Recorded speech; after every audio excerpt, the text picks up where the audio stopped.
Morning dear students, Gayatri विद्यालय माध्यमिक विद्यालय सांस्कृतिक शिक्षण पर आप सभी का पुनः हार्दिक स्वागत। आज हम 8वीं क्लास के विज्ञान विषय का सच्चा पाठ करने जा रहे हैं। आपका टॉपिक ले रखा है ज्वाला। इस पाठ का सेकेंड वीडियो लेक्चर है। फर्स्ट वीडियो लेक्चर में आपने देखा महान क्या होती है, ज्वाला क्या होती है, किस प्रकार से पदार्थ चलता है, तो उसको काफ़ी चीज़ों को आपने डिस्कस किया था। आपको लास्ट में अगर एक बताया था ज्वलनशील ताप क्या होता है या ज्वलन ताप क्या होता है, या तो ज्वलनशील या ज्वलन ताप।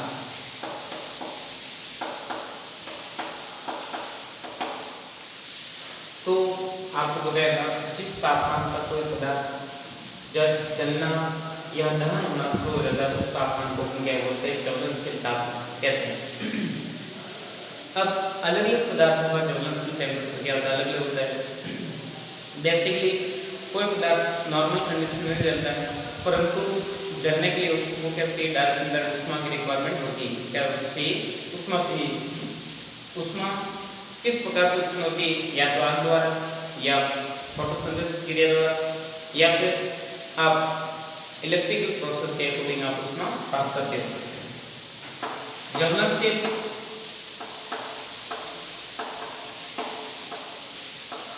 ताप प्राप्त करने के लिए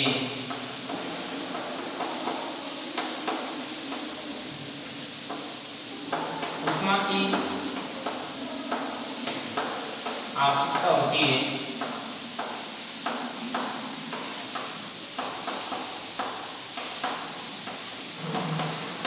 जो ईंधन द्वारा उत्पन्न की जाती है।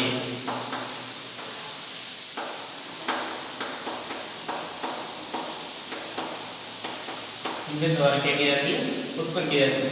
ज्वलनशील मान लो कोई भी वस्तु को जलाना है, उसके लिए ज्वलनशील टेम्परेचर रिक्वायरमेंट रहती है। और ज्वलनशील टेम्परेचर कब प्राप्त होगा, कोई भी वस्तु को उष्मा की आवश्यकता होती है। जब तक उसमें उष्मा नहीं देंगे तब तक उसमें ताप उत्पन्न होना पॉसिबल नहीं है।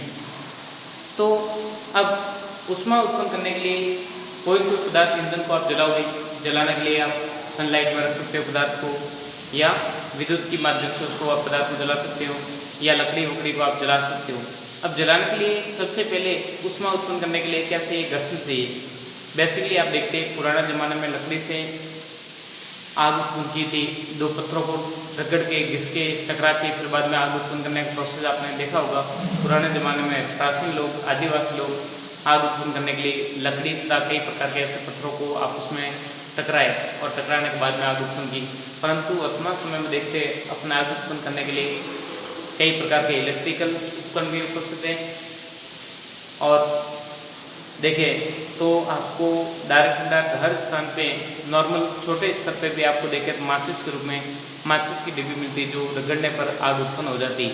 अब बात की जा रही माचिस उत्पन्न करने का प्रोसेस बहुत लंबा है। आप देखते हैं बहुत पुराने प्रोसेस के अकॉर्डिंग ही माचिस को जनरेट किया गया। माचिस बनाने के लिए कई प्रकार के पदार्थों को इंटरमिक्सिंग करके बनाई गई।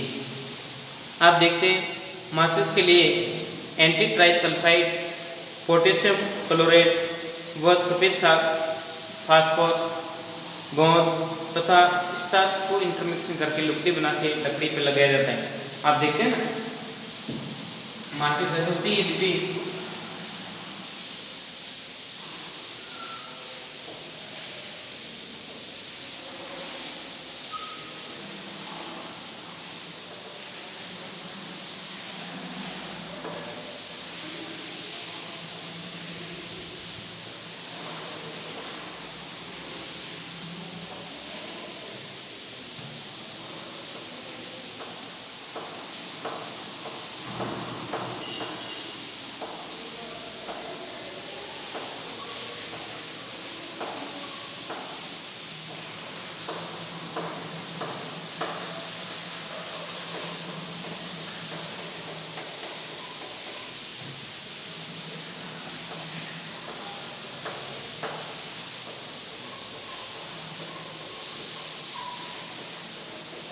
आप माचिस डिब्बी का प्रोसेस देखा होगा।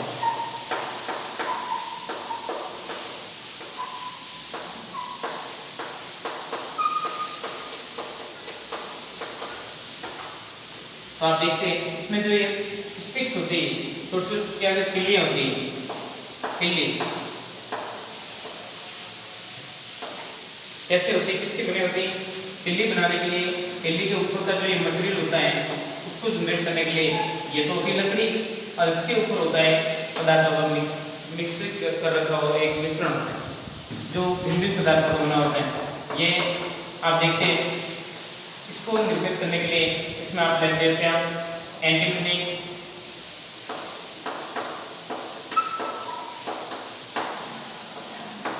ट्राइसल्फाइड,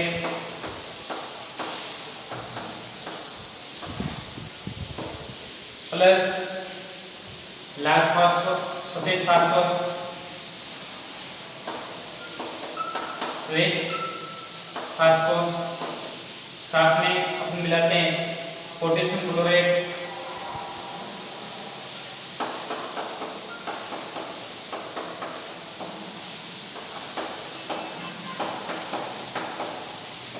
तथा गोंद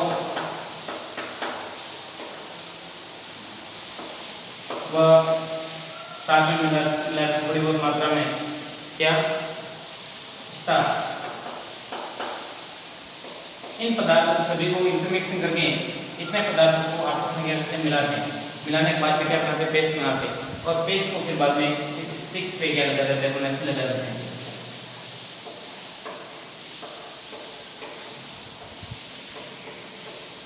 जो सफेद फास्फोरस होता है अत्यधिक क्रियाशील होता है, सफेद फास्फोरस होता है क्या होता है, अत्यधिक क्रियाशील होता है।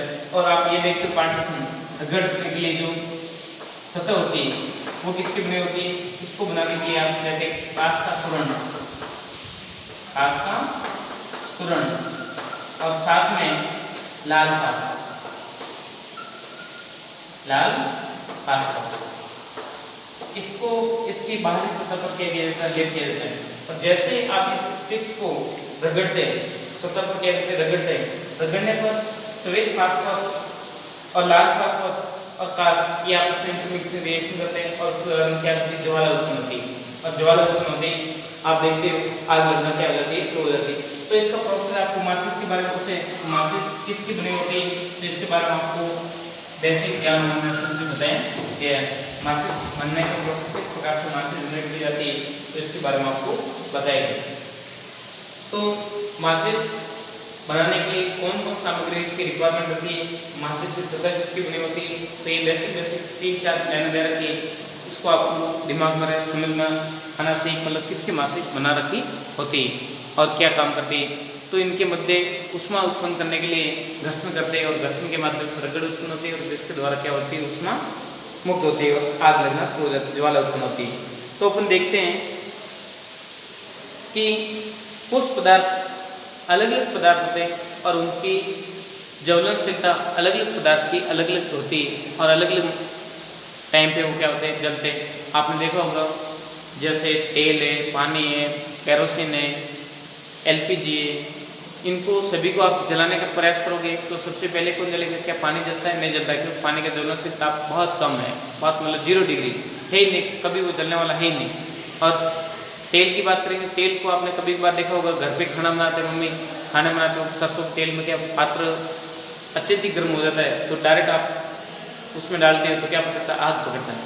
तो तीव्र आग क्यों पकड़ता है, क्योंकि जितनी उसको ज्वलनशील के लिए, जितने दहन के लिए टेम्परेचर की रिक्वायरमेंट होती है उतना टेम्परेचर मिल जाता है, और क्या होती है, आग उत्पन्न होती है। इस प्रोसेस को आपने देखा भी होगा और समझते भी आप। तो भिन्न भिन्न प्रकार के पदार्थ होते हैं, उनकी ज्वलनशीलता अलग अलग होती है, और कुछ मैं बता रहा हूँ ज्वलनशील पदार्थ कौन कौन से और उनको किस प्रकार से अपन देखते हैं।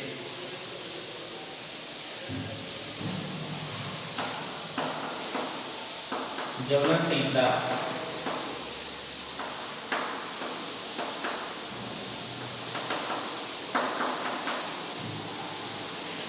ज्वलनशील पदार्थ के अंदर आ जाएगा पेट्रोल, केरोसिन, डीजल,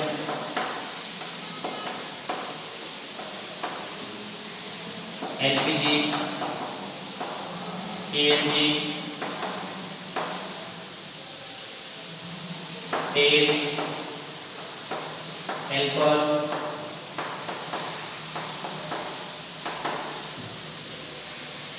तो ये पदार्थ क्या होते हैं, बहुत अत्यधिक ज्वलनशील होते हैं।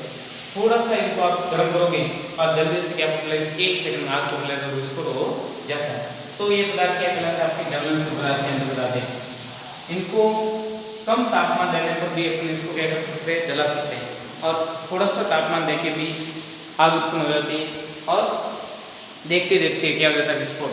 तो आप देखते हैं ज्वलनशील पदार्थ कौन कौन से हैं, ज्वलनशील पदार्थ किसे कहते हैं, और ज्वलनशील पदार्थ किसके अकॉर्डिंग अपन आइडेंटिफाई करते हैं कि कितने डिग्री टेम्परेचर पे वो जलना शुरू हो जाते हैं, उसके अकॉर्डिंग अपन आइडेंटिफाई करते हैं। अब मान लो बेसिकली कोई भी ईंधन जलता है या दहन होता है, दहन होने के लिए क्या रिक्वायरमेंट होती है, तो एक तो ईंधन की आवश्यकता होती है, उष्मा की आवश्यकता होती है और वायु की आवश्यकता होती है। उसकी उपस्थिति में ईंधन क्या होता है, जलता है। बाकी इसमें से एक भी तत्व अनुपस्थित कर दिया आपने तो ईंधन जलना क्या हो जाएगा, बंद हो जाता है। तो देखिए ईंधन को जलाने में या किसी भी पदार्थ को जलाने में मुख्य सहायक सामग्री कौन कौन सी, और फिर बाद में अपन देखते हैं आग को किस प्रकार से अपन नियंत्रण करते हैं, क्या प्रोसेस होता है, उसको अपन स्टडी करने जा रहे हैं। तो इसका एक बार पूरे का स्क्रीनशॉट ले लीजिए, फिर बाद में मैं कवर अप कर रहा हूँ। देखिए आगे हो गया होगा स्क्रीनशॉट आपके। देखिए आगे आप देखते हैं किसी भी पदार्थ को मान लो जलाना है तो उसके लिए आवश्यक रिक्वायरमेंट होती है ईंधन, उष्मा व वायु। ये तीनों चीज़ें तो पदार्थ क्या हो जाएगा, ऑटोमेटिकली जल जाएगा। और इसमें से किसी भी एक चीज़ की भी कमी होगी तो पदार्थ जलना पॉसिबल नहीं है। पदार्थ जलता जलता क्या हो जाएगा, रुक जाएगा और पदार्थ जलेगा नहीं। तो इस प्रकार की कंडीशन मान लो जनरेट हो जाती है। तो मान लो कभी कभार आप देखते हैं विस्तार रूप से आग फैल जाती है, कई बार कंपनियों में आग लग जाती है और कई बार अलग अलग स्थान पे आग भी आप देखते हो तो आग लग जाती है। तो आग को नियंत्रित किस प्रकार से करना था, तो अपन जनरली आपके दिमाग में बात ये रहे कि किसी भी स्थान पर आग लग जाती है तो उपयुक्त आग के लिए आवश्यक सामग्री में से किसी एक की मात्रा को कम करके आग को नियंत्रित अपन कर सकते हैं। मान लो लकड़ी की आग लग रखी है तो वहाँ पे आप पानी डालते हैं तो पानी एक तो उष्मा को नियंत्रित कर लेती है तथा दूसरा जल वाष्प की वजह से वायु का संपर्क क्या हो जाता है, रुक जाता है। जैसे मान लो आपके लकड़ी से आग लग रही है कहीं पे, मान लो लकड़ी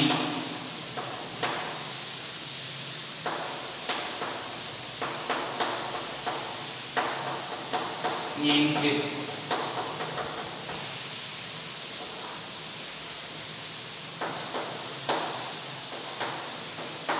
द्वारा की जाती है।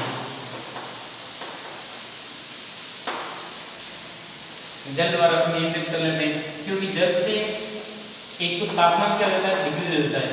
जब जैसे डालोगे तापमान क्या घट जाएगा, उष्मा कम हो जाती है तथा वायु संपर्क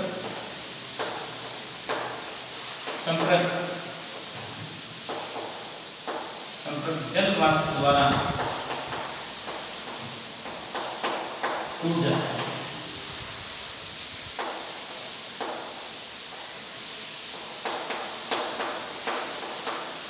मान लो लकड़ी की कहीं पे आग लगी तो अपन वहां पे क्या डालते हैं, पानी डालने पर क्या हो जाएगा, टेम्परेचर एक तो डिग्री हो जाएगा और दूसरा जल संपर्क वायु संपर्क क्या हो जाएगा, जल वाष्प द्वारा टूट जाता है और जिससे आसानी से आग को अपन कंट्रोल कर सकते हैं। परंतु आपने कभी एक बार देखा भी होगा कि जब आग किसके द्वारा उत्पन्न होती है, इलेक्ट्रिकल कई बार आग उत्पन्न हो जाती है, कई प्रकार के उपकरण जल जाते हैं, विद्युत के माध्यम से आग उत्पन्न हो जाती है। तो क्या उसको अपन पानी द्वारा आग को नियंत्रित कर सकते हैं? नहीं। क्यों? क्योंकि पानी से डायरेक्ट उसमें क्या बन जाता है, करंट बन जाता है और उस आग को नियंत्रित करने के लिए उसमें अपन को क्या डालना पड़ता है, अग्निशामक यंत्र द्वारा CO2 गैस का इस्तेमाल करके उसको अपन नियंत्रित करते हैं। कई बार आपने देखा होगा जलाशय में तेल के वाहन होते हैं, जहाज, वो फूट जाते हैं और उनको फूटने से पूरे सतह पर तेल ही तेल हो जाता है और किसी कारण से उसमें जलाशय में आग उत्पन्न हो जाती। तो जल द्वारा क्यों वो आग बुझती नहीं, क्योंकि जल तो भारी होता है और तेल हल्का होता है, तो हल्का होने की वजह से वो सतह पर तैर रहता है और उसकी वजह से उस आग को अपन नियंत्रित करने के लिए वहाँ पे भी अग्निशामक यंत्र काम में लेते हैं। अब अपन स्टडी करेंगे अग्निशामक यंत्र किस प्रकार से कार्य करता है, क्या प्रोसेस होता है, उसको अपन एक एक से जो इसका प्रोसेस स्टडी करेंगे। जो अगले वीडियो लेक्चर में आप देखोगे अग्निशामक यंत्र किस प्रकार से कार्य करता है उसको मैं समझाऊंगा। तो ये था आज का आपका वीडियो लेक्चर, आप स्टडी किया, समझोगे घर बैठ के व्यवस्थित, जो मैटर आपको समझ में आता डायरेक्ट उस चीज़ का समस्या का समाधान करोगे, घर पे रहे सुरक्षित रहे, अपना काम करते रहे। इंपॉर्टेंट बात यह है कि विद्या मंदिर यूट्यूब चैनल को आपने सब्सक्राइब नहीं किया, सब्सक्राइब करें, लाइक करें, ताकि अपलोड होने वाले नए वीडियो का नया नोटिफिकेशन आपको मिलता रहेगा, ताकि आपकी पढ़ाई कंटिन्यू बनी रहे। थैंक यू, धन्यवाद सो मच।